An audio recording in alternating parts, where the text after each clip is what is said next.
Yes, greetings to our Indaba family, and that means our Indaba family on Talk City 91.1 FM, on the Emancipation Support Committee's accounts on Facebook and YouTube. We are live. Welcome again to another edition of Indaba, the place where knowledge grows. Greeting to our brother in FM studio, Ruskin Mark. He is with us. And good evening to our listeners on that station. We have a packed program this evening. We are following up on the events that have taken place, that are currently taking place across the Caribbean. But before we start, I want to express our sentiments to our brothers and sisters out there in the Northern Caribbean who are facing the destruction of Hurricane Melissa, Category 5 across Jamaica, Category 3 across Cuba, and Category perhaps 1.5 against the Bahamas. So far, about 50 persons have lost their lives. Houses have been destroyed. 500,000 homes in Jamaica have been rendered homeless, some of them completely destroyed. There's some destruction in Haiti and the Dominican Republic as well. It's said to be one of the worst hurricanes to hit the region and definitely the worst to have hit Jamaica on record. And what is, of course, surprising is that within recent times, some of the most destructive hurricanes come virtually at the end of the hurricane season. And this is another one of them towards the end of October.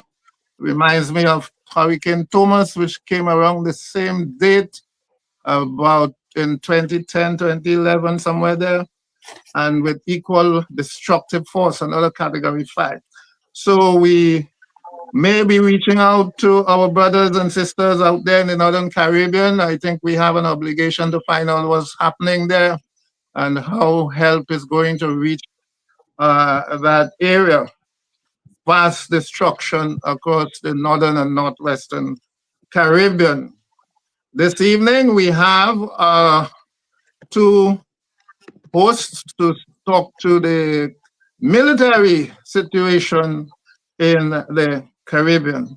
But before we do that, we are going to take a report from the Secretariat. We will dive right into that because we are starting a little bit late this evening. But of course, my brother Shabaka may want to say a few words before we get going with Renee. Sister Rennie, our technician in the background, always good to see you on screen. Yes, Shabak, I'm sure you want to greet our listeners. Yes, of course, and I want to let them know that we're gonna have some revelations tonight on Indaba. You don't want to miss this. You want to stay tuned. We've got the Caribbean's leading spokesperson on this issue with us, brother David Abdulah.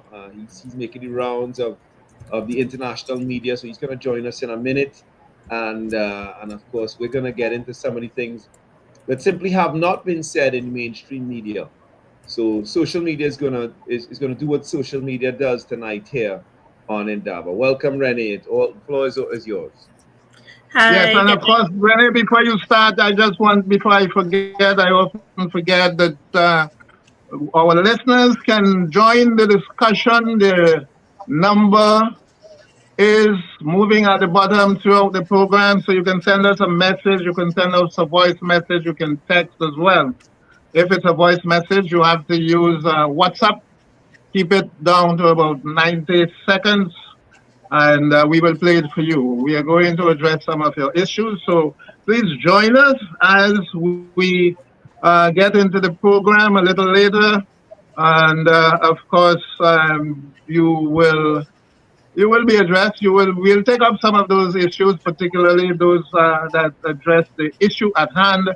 We are going to have our guests address those issues as well. So over to you, Renee. Let's hear what's going on uh, from the Emancipation Support Committee Secretariat.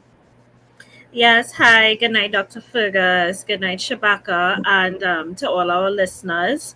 So I just want to do a recap of what would have happened in the month of October at the Emancipation Support Committee of Trinidad and Tobago. So on October the 18th, we would have had our general meeting and appreciation function. And at that particular gathering, we present the work that the organization has done over the past year and also those particular accomplishments and that would have occurred during the emancipation celebrations.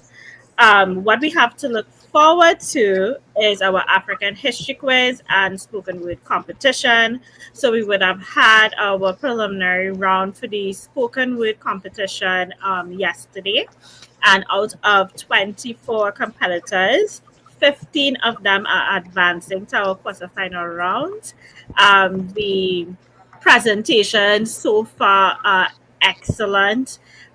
There was one particular girl who said she chose a story because she knew that a lot of people, a lot of our other competitors would have shied away from those stories that we would have provided for the children.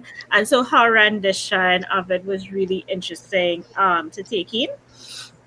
Up next is our preliminary round of the National African History Quiz. And we have 18 schools who are participating this year.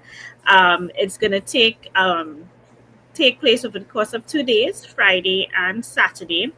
And this year we decided to change up the game again during COVID in an effort to transition to online competition. We introduced the tic-tac-toe element.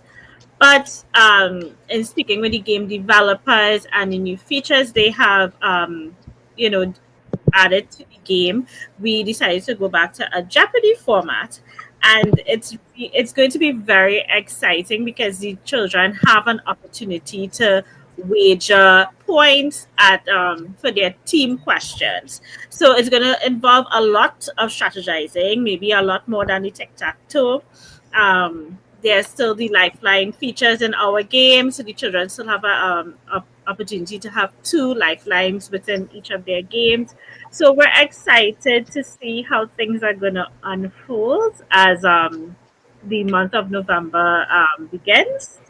And then, lastly, but certainly not least, the training for the Afro project has begun, and they have about 10 persons enrolled. When I spoke with Miss Asha, she said things had started off very well. I believe they had a session with Fonz Amans, where they were able to kind of tour the area where the facility is on.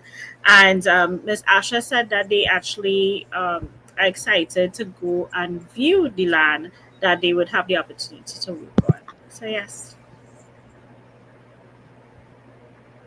Okay, I had a session with them yesterday. Quite an interesting set of students, very promising. And I hope to have another session with them again, not too long into the future. So that's it, Renee? Yes, that's it. We'll have more updates as the competition goes forward, as well as from Dr. Asha Kambon as the Afro training project continues to go on. Okay, so when would the public start seeing the competition? From what phase of the competition? Okay, so we start to broadcast the competition from the quarterfinals. So as I would have mentioned, the preliminary round is the October the 31st and November the 1st. And our quarterfinal round would be November the 8th. So that means the public would be able to see the quarterfinal round on the weekend of the 15th of November, the 15th or the 16th. I believe it typically airs on a Sunday, so it will be the 16th of November. But once we have finalized the date and the airtime, we encourage persons to visit our social media platforms to get information, and we also send out mass emails to our emailing list. Thank you very much. And of course, we will keep getting updates as the competition progresses. Thank you. And of course, you are always there in the background ready to come forward with some more details. Thank you very much. All right. Thank you, So we everyone. right, so we would move straight into our feature discussion, and that is entitled "Military Aggression Escalates in the Caribbean Region," and TNT is in the line of fire. I'm sure everybody has been following what's going on. There's a stepping up in the aggression. We have had a warship enter into Trinidad waters, anchoring in Port of Spain. And of course, we don't talk about it, but it must have passed less than 3 kilometers, 3 miles from Venezuelan mainland. So perhaps David could talk to that. It must have passed. Once it enters the Bocas, it would have been less than 3 miles from the Venezuelan mainland. And I don't know how America would respond if a Russian ship passes 3 kilometers away from their mainland. What disturbs me particularly was the sight of children on board a military aircraft, an aircraft that might be in line of fire of anti-ship missiles and so on. I thought that was particularly disturbing. I looked at the United Nations Charter on the Rights of Children because to me that's child abuse to the greatest extent. So perhaps we can talk about that also this evening. And of course, Russia's entered the picture as well. And of course, Venezuela is not making joke. They have downed at least one aircraft. We don't know all the details of it. So over to you, Shabaka. Well, Welcome our guest. all right.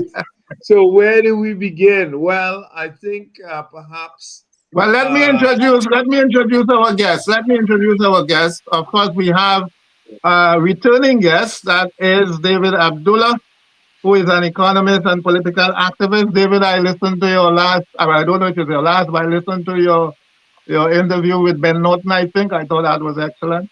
I listened to the entire thing. I thought that was great. But David is, of course, committed to social justice and the transformation of Trinidad and Tobago. And of course, he has been a leading member of the Oilfield Workers Trade Union and leads his own political party as well. Abeo Jackson is a multidisciplinary artist who is interested in ongoing diasporic so-called, well, I should say, quote unquote, sorry for saying so-called Jamet discourse. And we talked about that so much already on this program. And she is a past Coco Dance Festival Maverick Award winner and past Trinidad and Tobago National Youth recipient in the sphere of culture. She recently won the Best Supporting Actress Award on the first Contact Film Festival in New Jersey. And she holds a BA in theater and dance from Dickinson University in Pennsylvania. She has a master's in acting. And almost certainly she might be moving for her PhD as well because youth is on her side.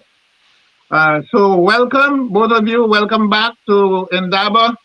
And over to my brother, co-host, Shabaka Kambon. All right. So perhaps we could start, because there's so many things happening, by pointing out that the U.S. Navy has dispatched its most lethal combat platform. That's what's being called by CNN, the carrier USS Gerald R. Ford to the Caribbean. So the most lethal combat platform in the U.S. Navy. Is on its way at this moment to the Caribbean in the context of the escalating, you know, drama. And of course, in the midst of all this, the Venezuelans have declared our prime minister persona non grata, and the Guardian features an article suggesting that the headline reads, PM signals major foreign policy shift.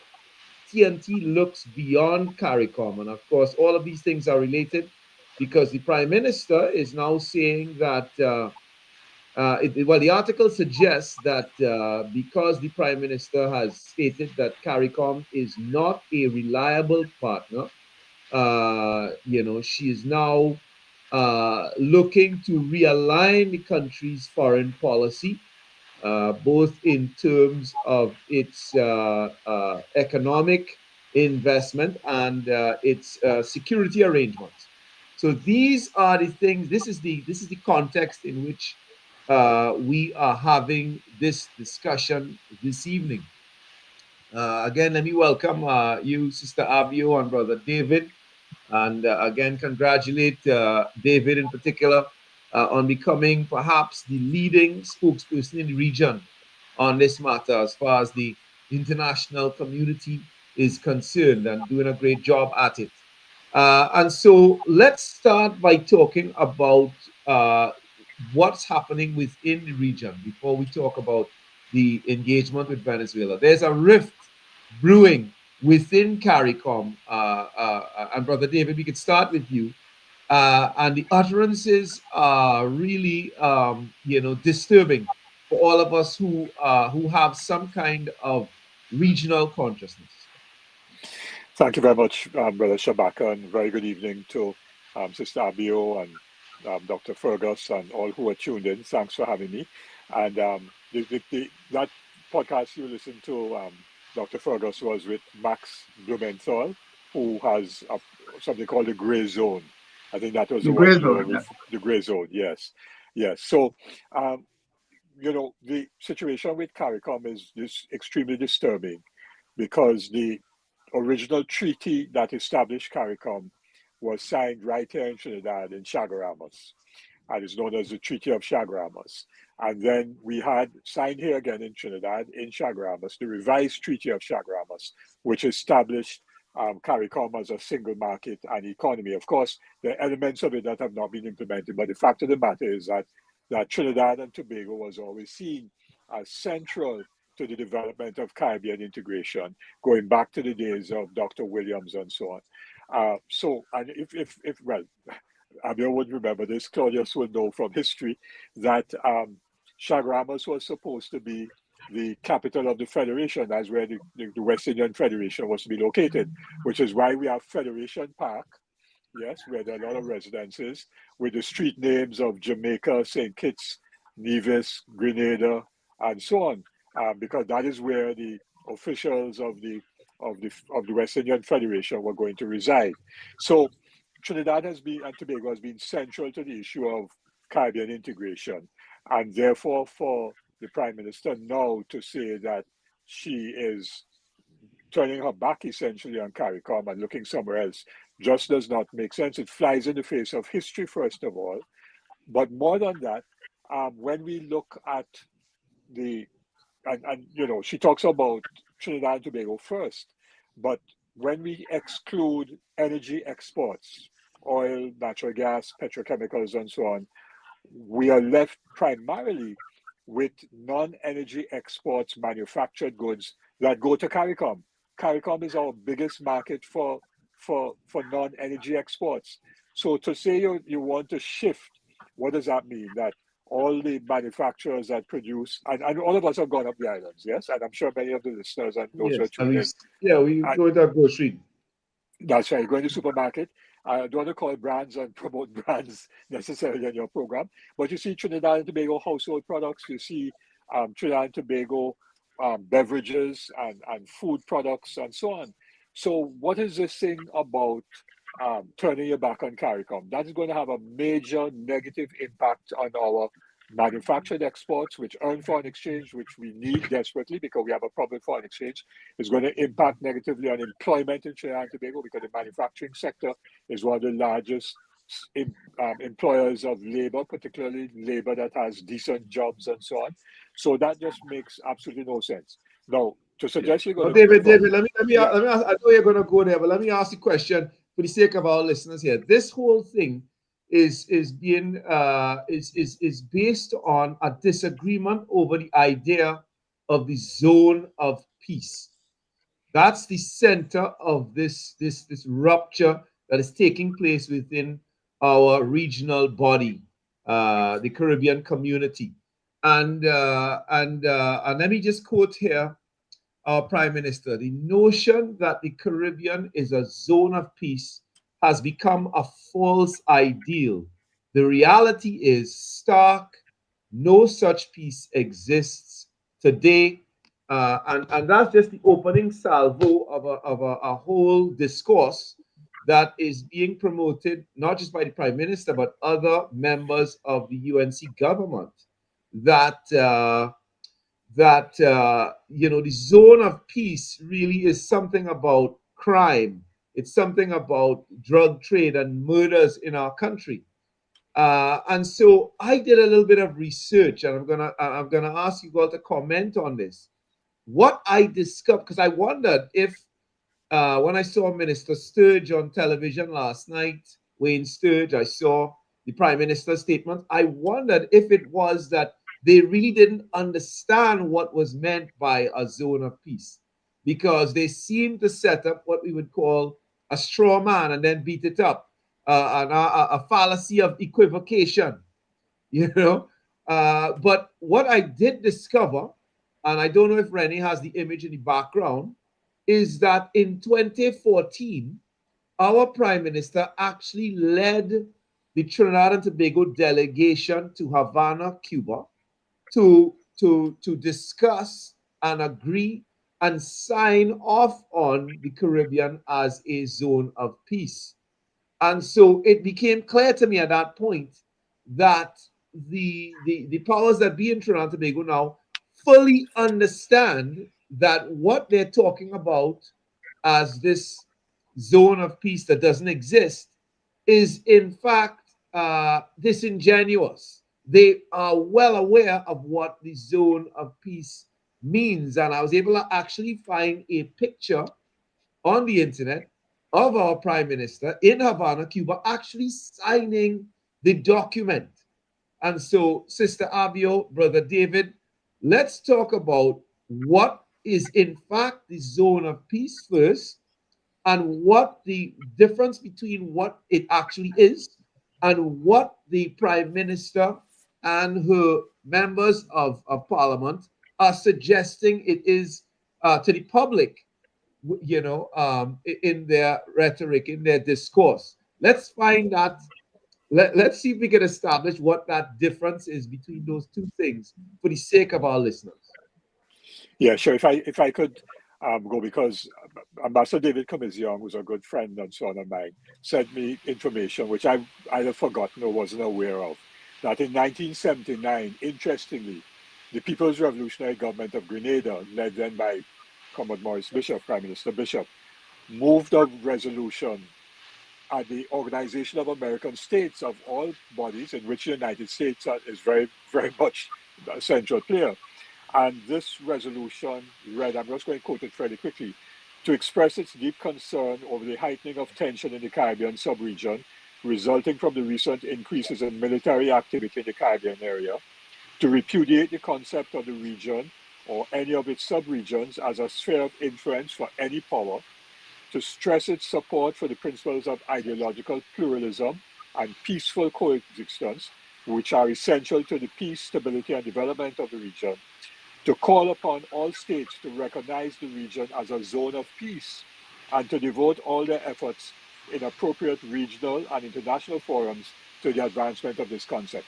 So the idea of the zone of peace goes back to 79 at the OAS, but people have referred, and former Prime Minister Errol Barrow of Barbados, at addressing a CARICOM heads of government meeting in 1986, spoke about the Caribbean being a zone of peace and referred to the important contribution by Dr. Williams in his speech when for the March for Chaguaramas. And he referred to the need for us to make sure we do not continue to become essentially, subjugated by colonial and imperial powers. And Prime Minister Barrow then also spoke about this being a zone of peace. So that the concept actually was around even before that CELAC, Community of Latin American Caribbean States resolution, at which Mrs. Posada was present in 2014. It was around even before that. Yes, and so absolutely. And I think that, David, and we can see that when we look at the actual CELAC document, which I have here in my hands, we could see exactly what you're saying reflected in that document. That document, you know, calls on us to recognize that peace is a supreme asset and a legitimate aspiration of all peoples. It speaks about you know the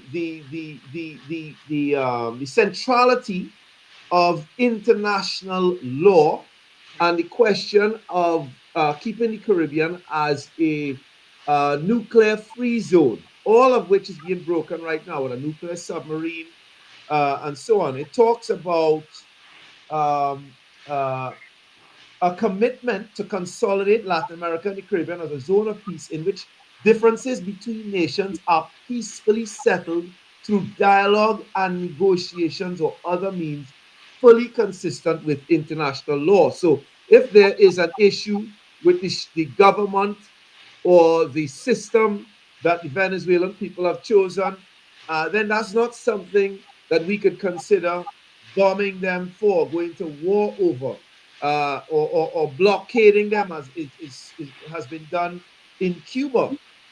It speaks specifically about those issues as well.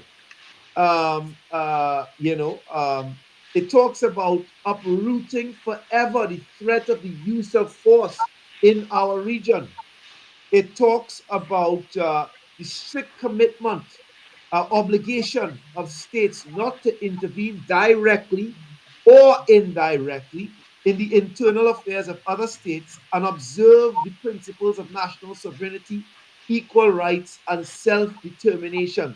It also speaks about the right of states to choose their own political, economic, and social systems, and not to have those things become a reason for war. So all these issues are covered in the CELAC document, which the Prime Minister signed. So the Prime Minister knows that this is not about the drug trade.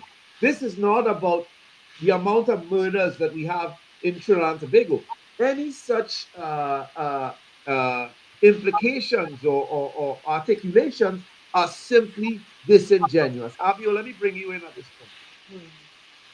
Greetings, everyone. And I definitely made a point of saying that I would defer to Brother David um, with regards to this conversation before. But there are a couple of things that truly do not sit well in my spirit in terms of where this entire situation and narrative has been led um, in the public domain. And this is the disconnect I always say between the academe and the layman, because it has been very easy for them to peddle a narrative of the Caribbean no longer being a zone of peace, as though it is something that wasn't enshrined in these documents that they are well aware of, these concepts and ideologies that they are well aware of, that are decades old, that are the foundations on which our Caribbean community are built, etc., etc. And they are depending on the fact that we have a national population that is not going to read. Exactly. They are depending on the fact that we have an education system that has done us a disservice, that has placed us in a situation of cultural amnesia. That So has, it's easy for them to it's like a magician, sleight of hand. Exactly, because we have a space where, and I say this with all the love in my heart for my people of Trinidad and Tobago. I love us dearly. I truly do. I sometimes make the joke and say that I feel like I'm in an abusive relationship with the land of my birth, because I accept that there are some of us that are anomalies in this space that went through the same education system that everybody else did, but somehow manage to see it. And once you see it, you cannot unsee it. So there is an attack of criticality and intellectualism in this space. So it's very easy for our Prime Minister to conflate, and as two of our leaders in the region, Mia Motley and Ralph Gonzalez, would have spoken about state actors. How do the responsibility of state actors, as opposed to conflating our domestic issues, what we have in terms of our issue with crime and criminality, and how we frame crime and criminality, is a domestic issue, and one in which that we have not begun to really attempt to address, because it remaining the way it remains actually serves the status quo within our space. And what is happening in the wider Caribbean right now actually is in service to status quo in this space. I mean, it has backfired now because we do and do and do until we overdo. But at the same time, it was originally rooted in ideologies that were in service to status quo. The fact that we want proximity to empire, the fact that a lot of this is rooted in anti-blackness, the fact that a lot of this is rooted in marginalities. We have had extrajudicial killings happen on home soil, and we have become so desensitized to it that now that we have the American regime has killed almost 50 people in our waters, that it has become easy for us to dismiss it because certain bodies and certain lives are worth less and worth more than others. So to me, that is all part of the framing of of the conversation. It's easy. Yeah, I mean, well, that's a whole next. You just raised another important issue there, Abby, which is taking us back 100 years in terms of human the development of humanity and principles that we hold there. And so, I mean, you know, that you could have you know, the right to kill without without due process. Correct. That's a Correct. frightening precedent that's being set now for the entire world. The idea that we continue to have conversations in silos, that we can't connect the dots in terms of how one thing is interconnected with each other, because we have created a system that we're operating inside a system that is a death machine, right? And I will say things that will make people uncomfortable. The capitalist machine, which is the first cousin, if you want to call it, not even the first cousin, but it is a re-manifestation and a reinforcement of colonial and imperial idealism in the first place, is a death machine. So if we want to, I want us to walk our listeners through here, because as you rightfully identified, Abeo, I'm meeting people in the supermarket on the side of the road, and they're trying to make sense. They're grappling with this whole thing. And a lot of them have been persuaded by this false narrative, the logical fallacy that's being put forward by our government, that this has something to do. And even if we include the international dimension of crime, it still doesn't work out to be anything related to the proclamation of Latin America and the Caribbean as a zone of peace. And I think we need to make that point very clear. Very, very clear. And I want to invite people to go on the internet and look for this proclamation of Latin America and the Caribbean as a zone of peace from Havana 2014, and then look for images of the Trinidad delegation and see the Prime Minister signing off on this document that we have in our hands here, meaning that she fully understands what this zone of peace is. And because she's chosen to articulate things in that way, the Venezuelan government, the Caribbean leaders and the Venezuelan government are responding. And the Venezuelan government has stated that our Prime Minister is now persona non grata. Let's bring in David to comment on that, because I saw I saw a video footage of one of the Venezuelan leaders speaking to a room full of people, talking about the negative experiences that they're having with Trinidad and Tobago, and making this declaration. David, perhaps you could give us some more substance about it and what it means. Yeah, sure. But before I do that, let me say that, coming back to one of Abeo's points, you know, about the misinformation or the false narratives. So a number of people have been saying in Trinidad and Tobago, so including some academics and so on who really ought to know better, and some commentators, that Trinidad and Tobago's crime problem is peculiar to Trinidad and Tobago and does not exist anywhere else in the Caribbean. And so they don't have the problem of violence. That's an absolute lie, because Jamaica, and let me just express solidarity as well and share, you know, Dr. Claudia's sentiments. I was born in Jamaica. I grew up in Jamaica. I went to school in Jamaica. And the murder rate in Jamaica about a year or two ago was topping 1,200 and 1,300 people being killed in a year, right? Double what we were experiencing in Trinidad and Tobago. Jamaica's population is twice Trinidad and Tobago. So to say that we are the only country, and there was gun violence in Jamaica way back in the 1970s and so on, late 60s and early 70s, which is why they built a gun court and had a special prison for gun crimes and so on and so on. So, and there have been shootings with assault rifles and people being killed, multiple murders in Barbados, in Antigua, in St. Vincent, and in Guyana. So let us not be, say that this is a problem simply of Trinidad and Tobago. It isn't. It isn't.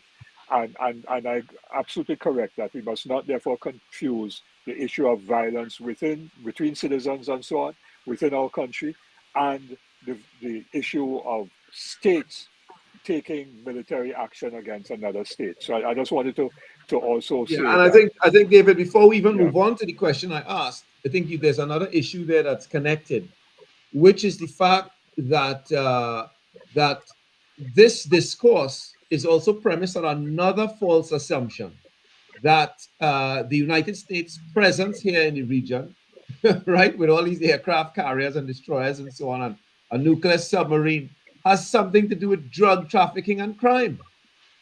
But you notice that is very interesting that since we started saying those things and other people internationally saying those things, because that's what the UN Office of Drugs and Crime reported, the DA itself reported that the majority of the drugs going to the United States don't come through Venezuela. Fentanyl is not produced in this part of the world, and so on. So when Trump said that a whole boatload of fentanyl was blown up and that saved 25,000, that's a lie, right? And Trump is known for lying, right? So we shouldn't be drinking his Kool-Aid in that regard. So all of a sudden now, most of the strikes against boats are in the Pacific. I don't know if you've noticed that. They've stopped striking boats in the Caribbean. They're striking in the Pacific because they know that is where the drugs are. Whether those boats are involved in drugs or not. But the point is that we have, in a sense, beaten back some of the narrative that there's a huge quantity of drugs that come this way, when the majority of drugs going to the United States go via the Pacific or via the Western Caribbean. And these are facts that are out there, but we have to keep repeating them because there are people in positions of power and influence and media people that repeat when people get asked to give comments from university and elsewhere that keep repeating this false narrative, and really is very sad, particularly to hear academics repeating things that are just not true. But the issue of the deteriorating relationship. Or let me just make one other point. I don't know if you saw that. President Trump said that he's going to assist Jamaica, right, because of the hurricane. He was on Air Force One, and the media asked him about it. And then there was a little blurb by Marco Rubio, and he said, well, he's concerned about the Caribbean, and so the U.S. will help Jamaica, Haiti, Dominican Republic, and Bahamas, and made absolutely no mention of helping Cuba, which has also been affected. And that is just an indication of how they weaponize aid and assistance in this regard. So Cuba, and Cubans have been affected, and Cuba has been affected, and Rubio's family came from Cuba, not prepared to help Cuba. So it's not a humanitarian issue when it comes to Cuba, but for the rest of the Caribbean. And we have to therefore understand the geopolitics in this regard. Venezuela clearly feels threatened right now. They must feel threatened. If you have, as you said, the world's largest battleship, this aircraft carrier, Gerald Ford, and you have any number of destroyers, you have B-52 bombers and F-35 fighter jets in Puerto Rico. They said, a report out of Washington recently said that B-1 stealth bombers flew off the coast of Venezuela, so they've been trying to provoke it. They're flying close by and so on. And Venezuela even reported to the United Nations that U.S. aircraft entered its territorial airspace, and they reported that to the UN Security Council. So Venezuela obviously feels very threatened, and therefore, when you have a U.S. destroyer parked up in Port of Spain, and then the Venezuelans interestingly said that they had captured a mercenary cell that was linking some possible false flag operation out of Trinidad. And then 2-3 days ago, you had this bombing incident in Guyana. What could be developing in our region is what is known as a false flag, and Dr. Fergus, being the historian, will tell us where that false flag originated from, that term.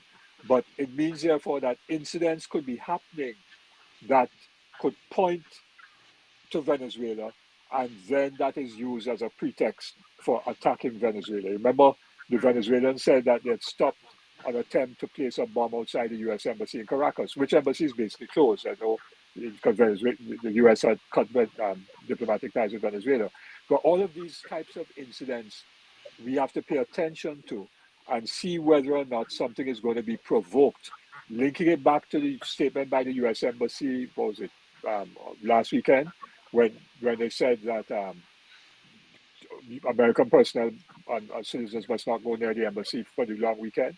Maybe they also had some sense of a false flag operation outside the U.S. embassy. Yes? So we have to be very alert and conscious, and therefore when the Venezuelan government makes certain statements, we have to realize that they're under threat and they have intelligence that is better than Trinidad and Tobago's intelligence, I'm sure. Okay, talking about intelligence, David, could you tell us what is the status of that negotiation that was going on between the U.S. and Grenada concerning the setting up of a radar system? Could you tell us whether that actually happened or whether there was an agreement to let it happen? And I want to take you back to explain something for us. I think it helps to put in context the current situation that is going on with the U.S. military.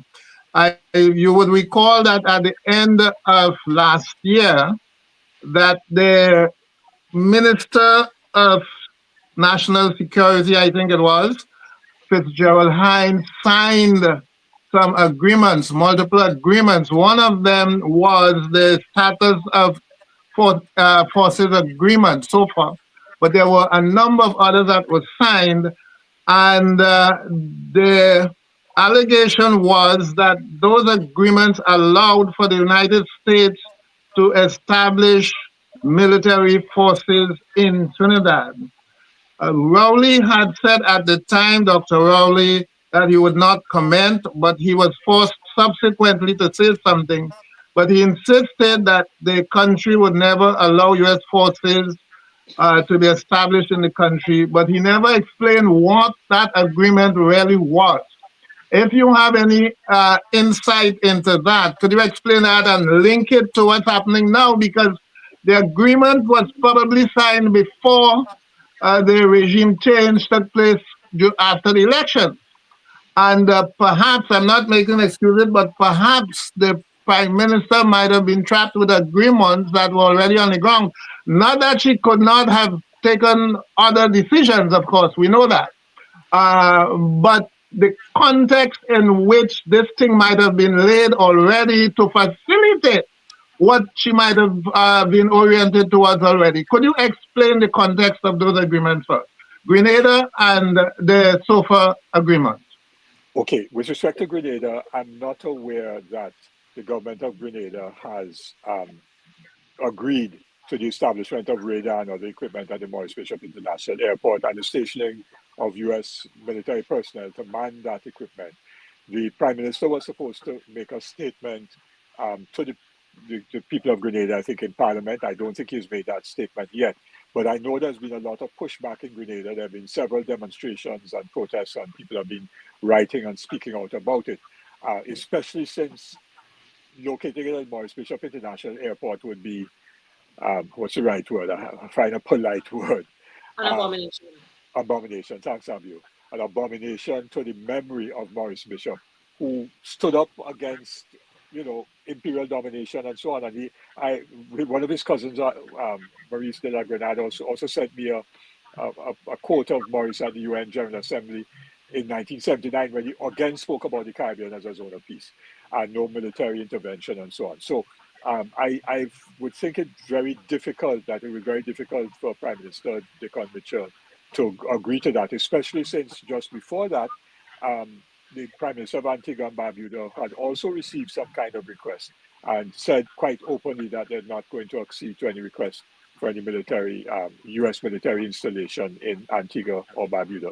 So coming back now to the issue of the SOFA agreement, Status of Forces agreement, tracing back the history, it seemed like it was first signed by Prime Minister Manning just before the Summit of the Americas. And it was a limited status of the forces agreement from what I've been able to glean, in that it had a short shelf life. So it would have only existed for a short period of time, because obviously the US would have wanted, with President Obama coming, to be able to have, military and other personnel here, and they would have to bring their equipment and their arms and so on and so on. And it also would have provided immunity for any incident that could have led to criminal charges in Trinidad and Tobago for any military person if they had committed that crime here and they had been tried in accordance with US law or military code or whatever of the United States. Now, subsequent to that, that agreement was renewed, or there was a new one that went in force, which I think was signed by Mrs. Prasad Bissessar as Prime Minister, but that had a limited shelf life. And that is why last year, you're right, the PNM government signed a renewal. One of the main issues, well, I made statements about it. I took issue with that for two reasons. One is that this new one apparently has no termination date. It will be terminated when both the United States and Trinidad and Tobago agree for it to be terminated. So if one says they're not terminating it, then it can't be terminated. Whereas the other ones had a shelf life and ended at a particular date. The second problem that we had with that thing, that the documents that the PNM signed at the end of last year, from memory, it was after the presidential elections in the United States, so they knew Trump was coming in. But the other problem was, Dr. Rowley said, so long as he's prime minister, he would not allow any US base to be established. But that was a position that was built on sand, because he could not guarantee that either he or the PNM would be in government for past 2025 or any time into the future. And you never make agreements, international agreements, on the basis or assumption that you, the individual, or your party is going to be there to oversee those agreements. Now, what I also understand, apart from the US, that ship that is here, the Gravely, well, they came in with all of their weaponry and so on, but the naval officers on board could carry sidearms if they came off, or maybe even heavier than sidearms if they came off the ship. And if one of them did something that was a crime in Trinidad and Tobago, they would not be prosecuted here. They would have been prosecuted somewhere else, assuming they'd be prosecuted at all. But also, what that SOFA agreement provides is that they can set up a base with the approval or permission of the government of Trinidad and Tobago. And that is the key thing.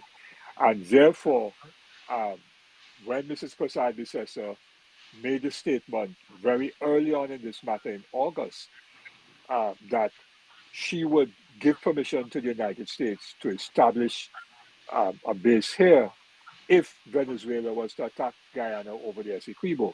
That was a very worrying signal, and I called her out on that, because it therefore indicated that there may have been conversations that we are not aware of, because the US up to that time, and only the last 2 weeks have they started talking about regime change and military intervention and CIA going in. But all the time it was about narco trafficking, so-called narco terrorism, and so on. So why did our Prime Minister raise the issue of Essequibo when the US was not referring to that at all? And, yes, and David. that So, was David, very worrying. let me come in there, because today, breaking news. Today we had protests outside of our High Commission in London, and someone who was there sent me some images of those photos. It looks like some Caribbean people and some allies from the United Kingdom came outside. They braved the rain. I'm just going to read to you some of the placards that I'm seeing here in the images. Kamla, stop working for the Yankee dollars. One gentleman has a placard up. Another, a lady says, no prizes for Oil War Donald. Trinidad, nobody's backyard. Yankees go home. There's a brother who says, bloodthirsty Trump, no war for oil, hands off Venezuela, Yankee go home. No blood for oil, Yankee go home. Kamla, Trini blood on your hands. And then there's one here that I find particularly interesting. It says, large placard, Kamla, learn to say no to the pussy grabbing Donald. So wait, I don't think I'm supposed to say that on radio. Okay, so we're gonna bleep that. But this I'm reading directly from the placard here. But the point is that you have protests, action taking place all across the region, David, and now in front of the High Commission in London, Trinidad and Tobago High Commission in London. Abeo, you're seeing what's taking place. Our Prime Minister has been declared persona non grata. Is the criticism of our Prime Minister well deserved in this particular situation? Absolutely. Absolutely. I see a discourse beginning to emerge in terms of, now that she has backed herself into a corner, that she didn't have a choice. And she absolutely had a choice, because, as Brother David just said, those agreements and decisions that she has made, it wasn't a matter of being, unless of course she made promises before the first ballot was cast, and that is a very sinister possibility, a sinister thing to consider as a possibility. But the point is, she absolutely had a choice. She could have said no. Antigua and Barbuda said no. We are hoping, with all the pushback happening in Grenada, that they will say no. The other islands have taken a very, very strong stance and position, again, that the Caribbean must remain a zone of peace and a space of neutrality. She has actively put us in this position, alienating us from the rest of our neighbors, and allowing a particular various narratives to be in the space, knowing very well how polarized we are in terms of our party politics, what people will buy into. She knows, I mean, let's not forget that Cambridge Analytica, they use our space as a study. They used us like lab rats. So they are very aware of how polarized our space is and how easy it will be to bait certain things inside of our space, because we still have people framing this as though it is PNM and UNC, as though it is, as I said, domestic criminality, as opposed to this fighting crime. Fighting crime. And even if we want to go down the road of fighting crime, which imperial power has benefited more on the supposed drug trade than the United States of America? They have actively benefited from it. So for them to always trot out this thing about security and being the watchdogs of the world, and this is about narco-terrorism, it is so disingenuous. It is so dangerous. The fact that we have literally sold our sovereignty, and that we are allowing we're leading our citizens down a particular road that it is becoming, even if, let's say, something radical was to happen, and even if there was some sort of regime change, even here, or at least maybe figurehead change in terms of a change of prime minister, etc., it would be so difficult to walk back what has already happened. Because as Brother David just said, this agreement that was signed, and yes, he's quite right in terms of it being a very shaky agreement in the first place, this newest manifestation of it. But it's going to be so difficult, one, to walk back what has already taken place, and two, to walk back the fractured relationship. The fractured relationship within our region. Absolutely. And Abeo, as I'm going to use the language of CELAC here, they say the peace is a supreme asset. Prime Minister Mia Mottley and other leaders have talked about the what we stand to lose if we have war in the region. On that note, let me announce that the Warao people are inviting, that's October 29th, that was today. This morning there was a rally or a demonstration down by the bust of Simon Bolivar on Harris Promenade. I hope to announce that tonight, but of course it would have passed this morning. I was there this morning. Oh, you were there? I was there with Shaman. It was a very small gathering. But what I appreciated was that Shaman got the opportunity to have his voice privileged. I got there a little bit late because I was coming from Port of Spain. But I think it's very, very important that we create space for our First Peoples to be heard in what is happening right about now. We have a habit in this space of speaking over our peoples or not giving them room in the first place. And quite frankly, their voices are sacred and integral to the foundation of the land on which we live. So I think it was important that his voice was given room this morning. I was a little bit slightly off put by the line of questioning from the reporter, and he actually just messaged me while we were chatting to say he didn't see it. He didn't see coverage of it on mainstream media. And if that is the case, I don't think that is an accident. I think it is probably quite deliberate. But in terms of the line of questioning, and this is again about the narratives being peddled in terms of him being asked things like, the prime minister making unilateral decisions, that it's already a decision. She's already said that Trinidad is of the position that we are not a zone of peace. So if she says we are not a zone of peace, then how do you respond to that in terms of she's already said that? Yeah, so the media just hasn't done their homework. They're bought into the rhetoric. They haven't done their homework. Correct. And therefore, they're not able to have a sensible discussion about this question of the zone of peace. Right. Poor Shaman there. We look forward to having him, though. Not Dr. poor Shaman at Fergus, all. I need to correct that. Not poor Shaman at all. He was very, very clear about his positionality, very, very resolute in terms of what it is he had to say. I actually have what he would have read in terms of the position of the Warao people, and I know that the Warao people. Well, the Warao people have always been the radical arm of the indigenous people of Trinidad and Tobago. They've supported us in everything that is right and just and decent.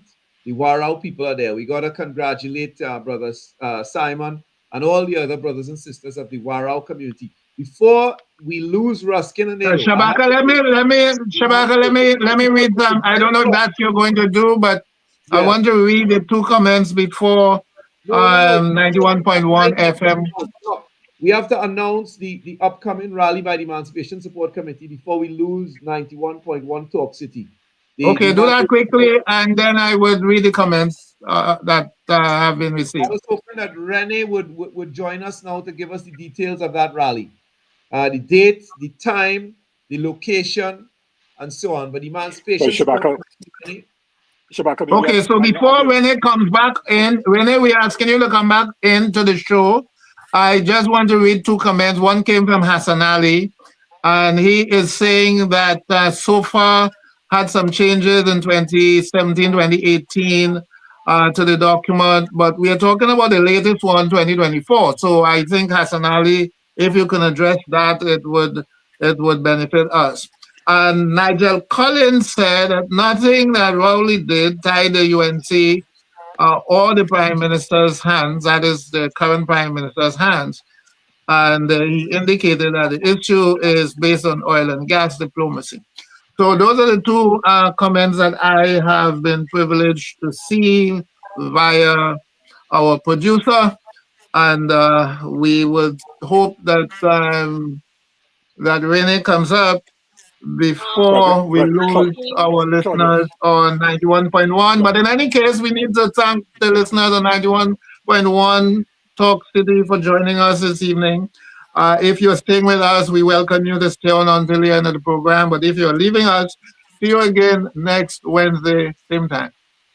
But Dr. Claudia, sorry, the reason why Shabaka was trying to interrupt you was because we wanted to announce, Sister Abeo and myself, Sister Zakia, have been working over the last few days. And we issued a media release today saying that there will be a vigil for peace on Sunday, the 9th of November at Woodford Square from 5 p.m. to 7 p.m. This is very, very important. And we have made a call as we the people for peace because nobody wins a war. So Sunday, the 9th of November, Woodford Square from 5 p.m. to 7 p.m. This is being organized jointly by a number of organizations: the Concerned Muslims of Trinidad and Tobago, the Emancipation Support Committee, Fishermen and Friends of the Sea, the Network of NGOs for the Advancement of Women, the Movement for Social Justice, the Trinidad and Tobago Scrap Iron Dealers Association, and the Warahu Nation of Trinidad and Tobago. I hope I haven't left out any organizations, Abio. No, Yes. I think that's all of them. Yeah, Woodford Square. What time on Sunday? 5 to 7. It's next week. Okay, David, I just got a text here saying that actually you were the author of that piece. So, yes. So, okay. So we have heard the rally is coming up on the 9th of November. It's a vigil for peace. It's a vigil for peace. And there'll be, we have reached out to religious organizations, so we expect to have all the different faiths represented, and there'll be prayers and reflections. We expect to have some uplifting messages through song and spoken word, and reflecting on peace and humanity, because we want to focus on the issue of humanity. The killing of people, and so on, the destruction that takes place through war. We see it on our television and social media in Ukraine or in Gaza or in Sudan or in the Congo and so on, and people are displaced and people migrate, the human suffering takes place and so on, and we don't wish this on anybody, regardless of their ideology or their system of government. That is not the issue. It's about humanity and peace, which is why the Caribbean must remain a zone of peace. And so it is a call for peace, and therefore everybody should feel comfortable coming to this vigil for peace on Sunday the 9th, 5 p.m. Woodford Square. Yeah, so I think the one thing that we have not discussed, well, at least on tonight's program, because we have discussed this issue with Manolo and others in the past, is the claims being made without evidence about the government in Venezuela and its current leader, which have been, because they've been repeated so many times without pushback, people sort of take it for granted that these things have some merit. First, that the government of Venezuela, the president, is a dictator. Secondly, that he is illegitimately in office, and there is some legitimate leader of Venezuela roaming around somewhere who won an election and was not allowed to take it. And thirdly, that President Maduro is the head of a cartel. Well, of course, this after some pushback in the international media, this has been played down now. Nobody's making this claim anymore that he's actually a narco terrorist, masquerading as a prime minister president in Venezuela.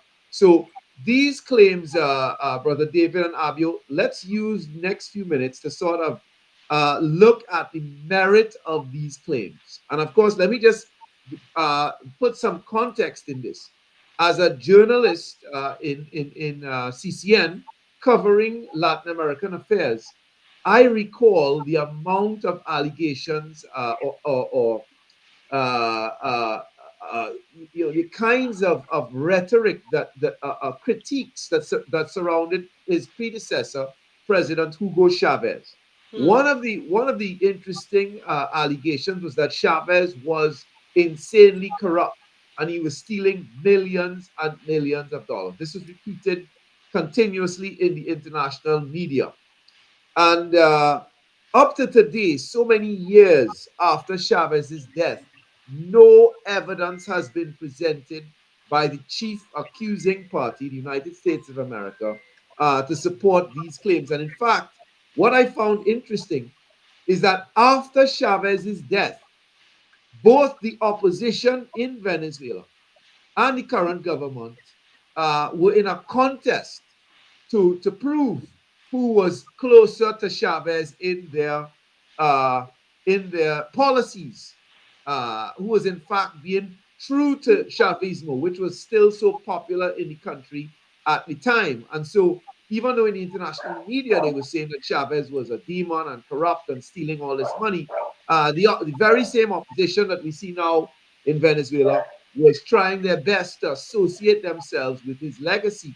to define his legacy and to suggest that they were going to be the best people to uphold his legacy in Venezuela after he left. So this is the context where they make these kinds of claims, and there's never any evidence. But perhaps both of you could speak to the claims being specifically made now about Chavez's the man who Chavez chose to lead the Bolivarian Revolution when he passed on, Brother Nicolas Maduro. Here's the thing.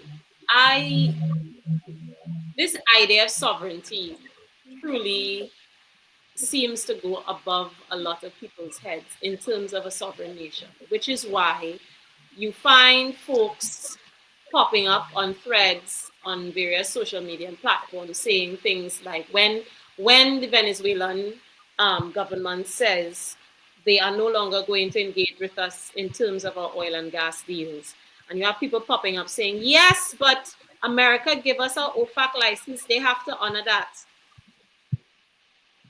And you go, but you see, there's a word for that. That's called colonization, where you feel as though an imperial power has the right to have full control over natural resources in somebody else's space. And it is the same thing as it pertains to their political structure. It's the same thing as it pertains to their regime. And if it is, there is some sort of humanitarian crisis happening in a space, we have international bodies that can, in fact, be brought in by other nations, of course, being a watchdog in terms of writing and dialogue, etc. There are international bodies that can come into that can then intervene. So to think that because, and again, the S word, socialism is considered an international threat. It makes people very uncomfortable. It terrifies certain people. So you're seeing American military experts on various podcasts, etc., talking about the fact that, you know, they are going to dismantle all socialist regimes all around the world, etc., etc. It is about challenging systems that are in direct competition, that are perceived as a direct threat to the most powerful hegemony that currently exists in the geopolitical sphere. You cannot helicopter into a space and feel as though you can control people's natural resources, and you cannot helicopter into a space and feel as though you have a right to control how people govern themselves. It is as simple as that. You know, let's break it down. Mind your business.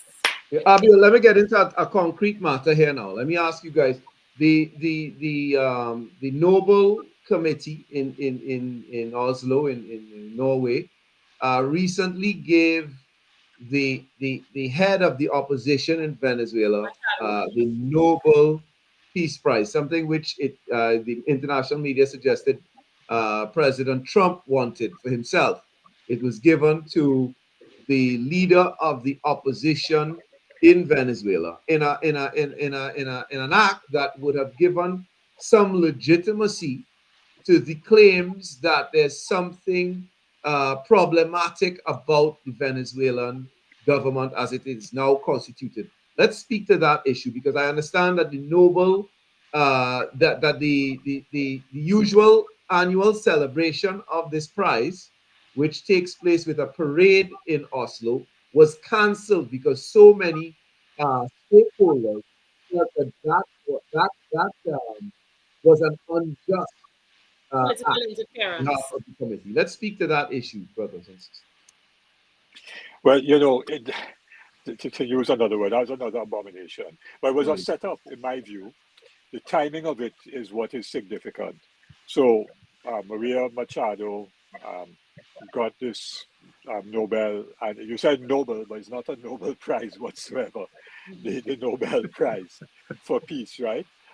But the thing is that, in my view, the timing of it was not accidental. It's a Eurocentric position.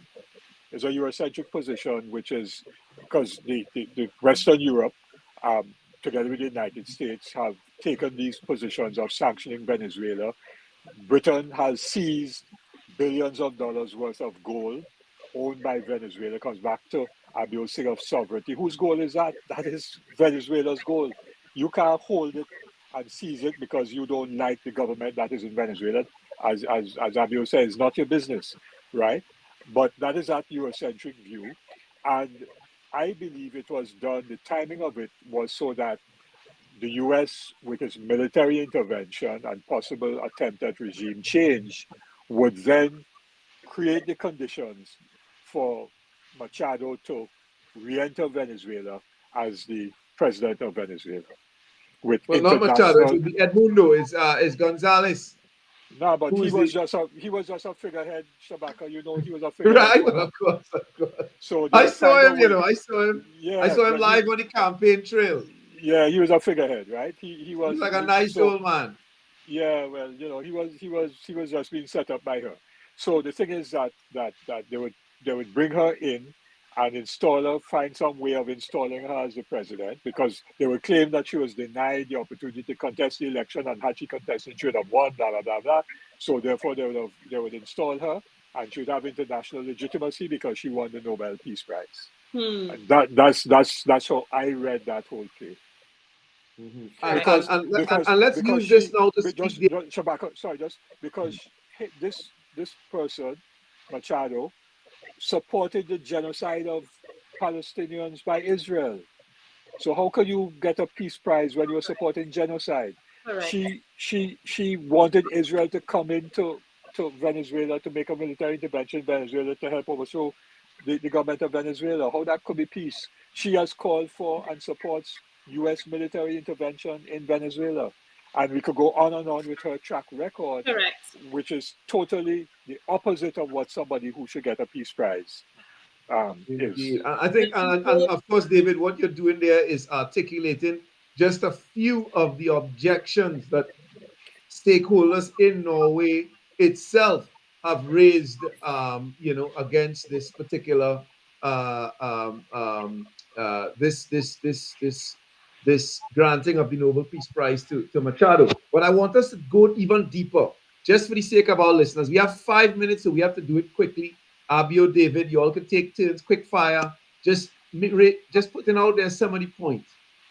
Because it seems that the United States of America has wanted to end the Bolivarian Revolution, as the Venezuelans term their democracy at the moment. That's the term that they use for some time now. This is not a new thing. It didn't just happen yesterday. Regime change has been on the agenda for some time. Just to piggyback on that last point, because it is linked to this, in terms of natural resource, in terms of pillage of natural resources, in terms of this being you can't even call it neo-colonialism, because at the end of the day, this is a very real continued extension of actual physical pillage of natural resources. When I think neo-colonialism, I think of the new ways in which we colonize through media, etc., which is part of it.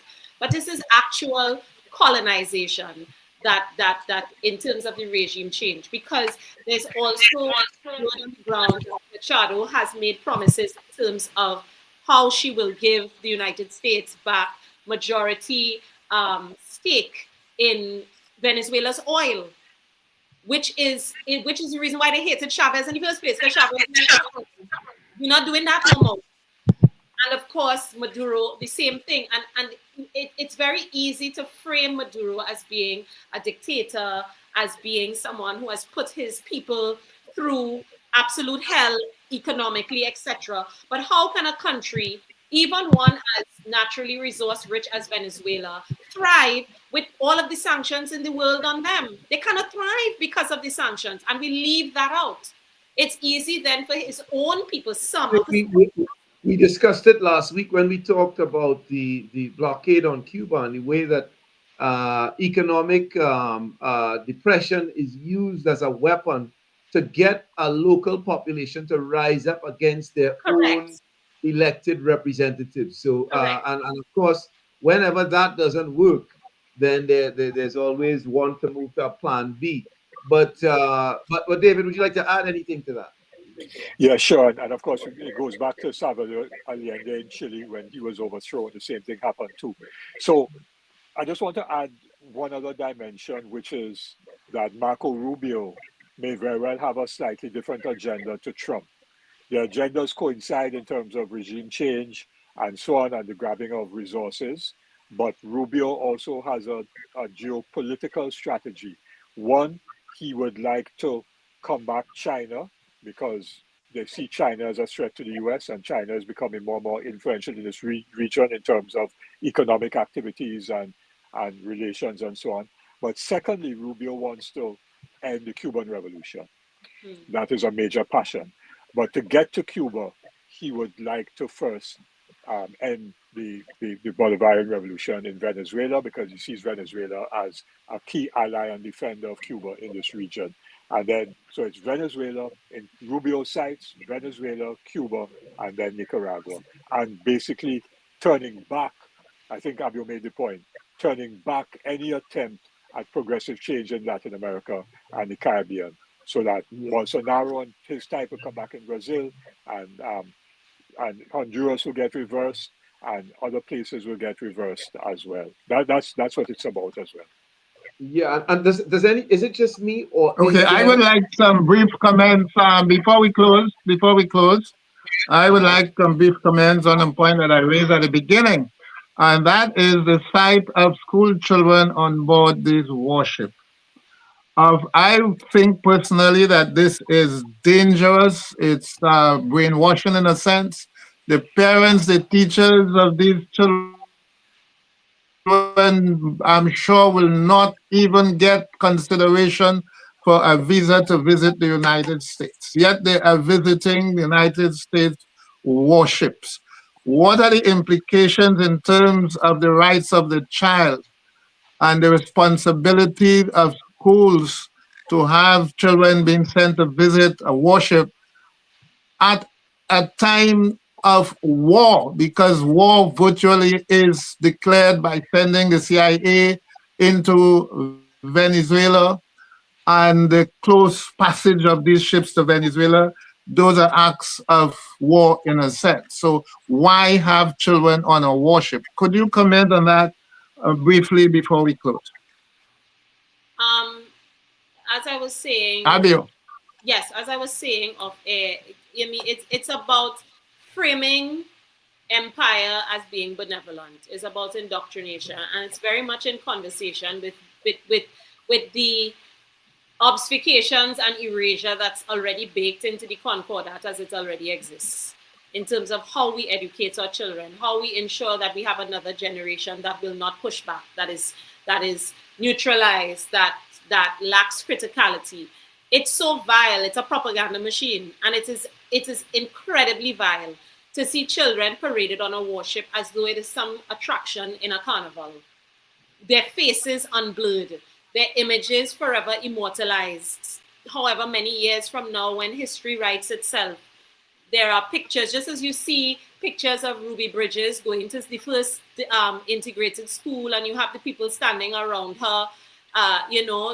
We will have these pictures of these children who are on this particular US warship. We don't know what will happen tomorrow, what will happen next week, what role the US gravely will play. But these children's images, faces unblurred, are now immortalized on this actual implement of war, and it is gross and it is vile, and it is just as vile as also peddling US military supposedly being here to fix schools. Also gross. Yes, indeed, and of course, now that we're coming down to the end of the show, and let me just put it out there that the threats of violence seem to me to also be now befalling on Colombia. Colombia could be part of so David, you've already alluded to Cuba. Venezuela is at the center right now, but Colombia seems to have made its way into the crosshairs. Let me just make a quick announcement. Today is the 29th of October. On the 5th, 6th, and 7th of November, two young women who courageously took responsibility for the removal of statues in Martinique during the Black Lives Matter movement. That's Desnambouk Josephine and Victor Scholcher. these two young women will go to court. Their future and their fate will be decided in a French court in Martinique on those days. They've invited us in the Caribbean Freedom Project, Emancipation Support Committee, to testify on their behalf as expert witnesses on colonialism, on these issues. And so we're going to do all that is in our power to be there to support these young ladies one way or another. Even if we're not on the ground in Martinique, we will send a video that could be played in the courtroom speaking to the issues. But it is very significant that these two young women could face serious persecution in Martinique if the eyes of the international community don't turn now to that territory to put the shine a spotlight on them so that a miscarriage of justice doesn't take place very quietly.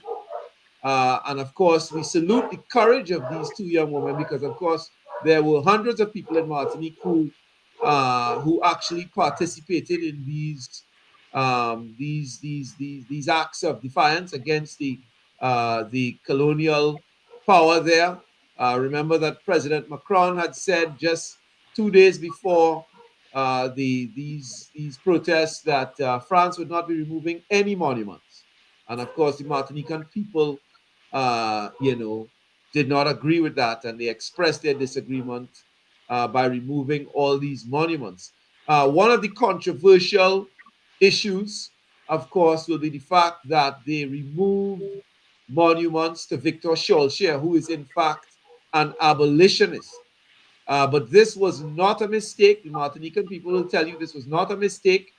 This was deliberate because of the way that Schœlcher's likeness was used, was weaponized by colonialism to obscure the fact that they had won their own freedom before France had declared freedom for them in Martinique. And they do actually have their own freedom fighter, the man who led their struggle in Martinique to win their freedom, who is not being honored officially by the state.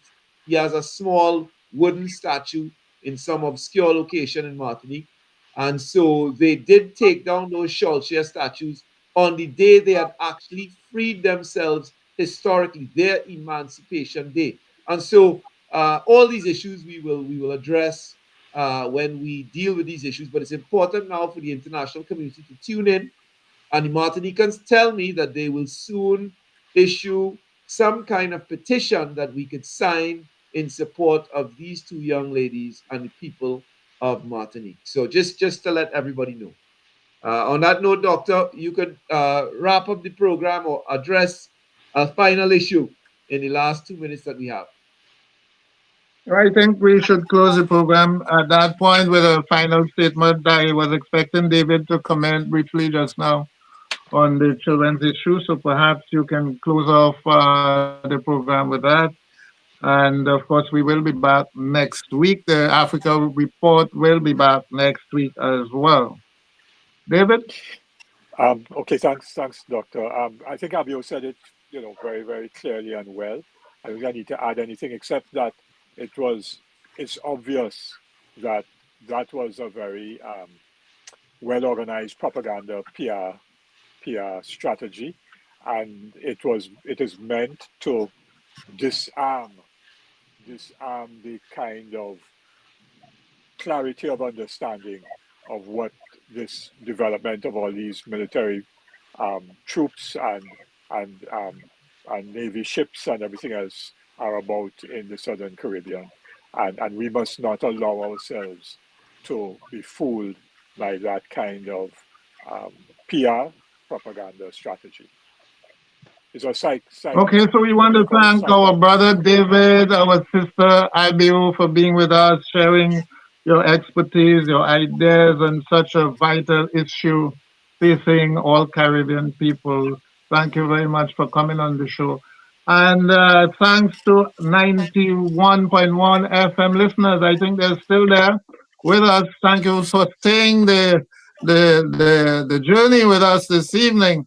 And we hope, of course, that you do that on a regular basis. If you can continue with us after 9 o'clock, we do appreciate you staying for the entire program. Thank you so very much. Thanks also for our listeners on uh, YouTube and Facebook.